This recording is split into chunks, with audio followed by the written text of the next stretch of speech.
Look closely at this photograph. What at first may seem like an innocuous photo became the subject of controversy in 1987 when one man, Philip Spencer, claimed it was an authentic snapshot of an extraterrestrial being. It quickly became one of the most famous alien sightings in the history of the UK. But what's the true story of the creature of Ilkley Moor? On December 1st, 1987, former police officer Philip Spencer was walking across Ilkley Moor in West Yorkshire, England. He was on the way to his father-in-law's house in the village of East Morton and had decided to bring his camera along in order to capture photos of the moor. The moor was coated with a deep layer of fog, and Spencer could make out very little in the distance besides the path in front of him and a patch of trees. As he approached them, he began to hear a humming sound in the distance.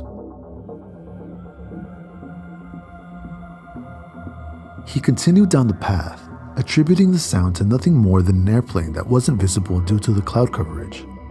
Suddenly, in the distance, he spotted a moving figure. It was a small, vaguely humanoid green creature, around 4 feet tall, standing approximately 30 feet away.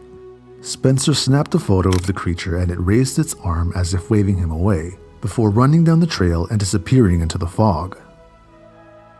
The former police officer continued quickly down the path in chase of the creature. As he reached the top of the trail, he stopped in his tracks and stared as a large object, like 2 silver saucers stuck together with a dome top, rose from the moor and disappeared into the cloud sky.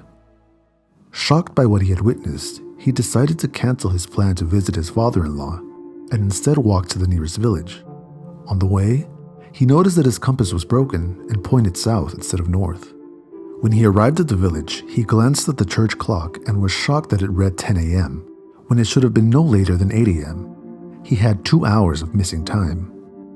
After developing the photo and confirming that it did in fact depict the creature he had seen, Spencer contacted UFO researcher Peter Huff, who was initially skeptical but decided to help anyway and enlisted the help of fellow researcher Arthur Tomlinson.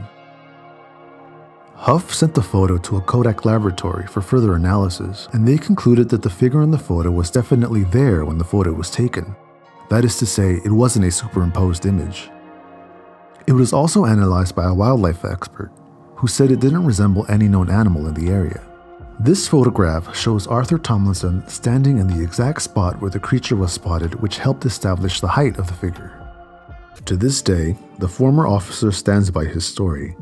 He claims he never wanted any fame for it, and in fact has used an alias to conceal his real identity. Philip Spencer is not his real name.